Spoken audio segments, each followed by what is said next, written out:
I think I understand Hillary Clinton's issue. In Farsi, we would say she has no eshve. I looked up eshve. It's coquettishness. I had to look that up too. It's flirtatious, seductive, teasing, playful, inviting. Hillary Clinton has no coquettishness. In fact, I've begun to call her coquettishness-less. Okay? And it's weird because she's a pretty woman, actually. She's a pretty woman. Every time I see her with another pantsuit, I remember watching Victoria, you know. It was a great movie. I loved it. It's awesome. Yes, I want her to wear a dress. I do. Is that sexist? Yes, it is. I mean, but am I a sexist? Yes, of course I am. That's the whole point. I'm a sexist. Most people are sexist. There are a few people who are not sexist, and those people are lying sexists. That's the thing about it. You know, this is a no judgment zone. Judgment-free zone. However you are, we accept. You know what I mean? But I do want to just show you that there might be some sexism at play. Sexism is hard to gauge, and the reason it's hard to gauge is because most groups that are discriminated against, well, everyone agrees in the group, yes, we're being discriminated against.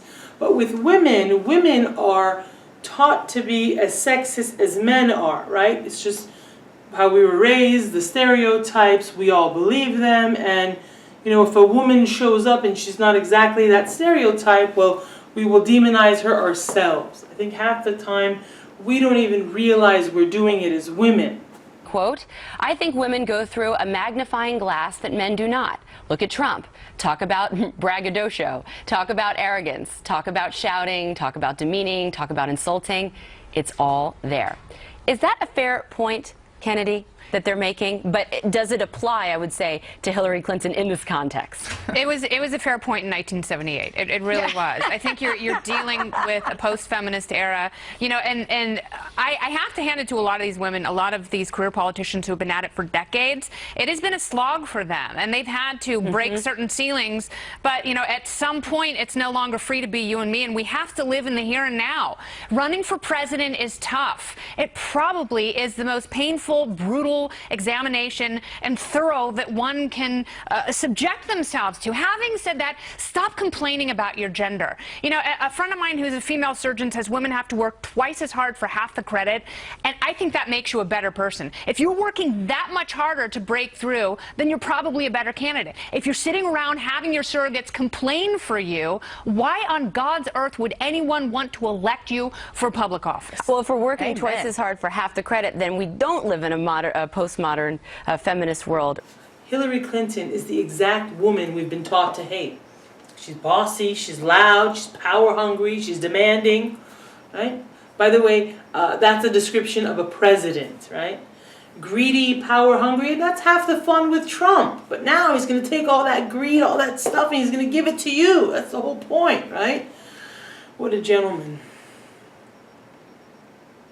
You know, I've heard another double standard that I heard is that she's too powerful. She's too powerful. No, they've never even said that about Putin. And that guy elected himself prime minister twice. She's too powerful. But look, it's weird times, right? It's like everything is weird. It's like, how is it going to be when she's scolding or she's, you know, threatening someone? Like, you wait till the U.S. Army gets there, mister. It's weird. It's like uncharted territory. We're all freaking out. And some of the double standards are actually really funny, right? Like Bruce Jenner. I never knew how old Bruce Jenner was. And then when he became Caitlyn, they wouldn't stop telling me how old she is, right? I think they're twins. And they're 65. Welcome to the sisterhood, right? We love you. Honor. Chick. But seriously, you know, it's very weird. Hillary Clinton, this devil, becomes a bigger liar every single day.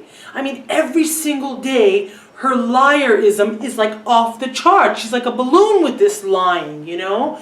It's unbelievable. I just thought to myself, I keep thinking, what is the chances that the first female president of the United States would be the exact stereotype of what a terrible witch woman would be? It's like the coincidence is like unbelievable. It's like 1 billion to 1 chance, maybe 1 trillion to 1. Odd. But on a more serious note, I think that, the amount of pressure they're putting on her, that she's a liar, these women lie, oh, liar, pants on fire. I think that there's a direct link to how many women have to come forward in an assault case before they're believed. And Hillary Clinton being this big liar.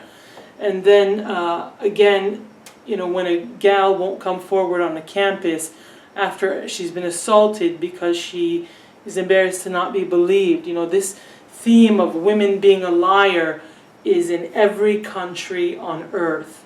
This is a little weird that this is that deep on this gal. But you know what? Look, God knows. God's going to help. And, whatever it should be, God would know. Because He Himself, God Himself, when God Himself is a man, what could a woman have? What power can a woman have? Hey, Hillary, the head of the table is where a man sits. Get to the back of the bus. Get to the back of the bus. And happy birthday.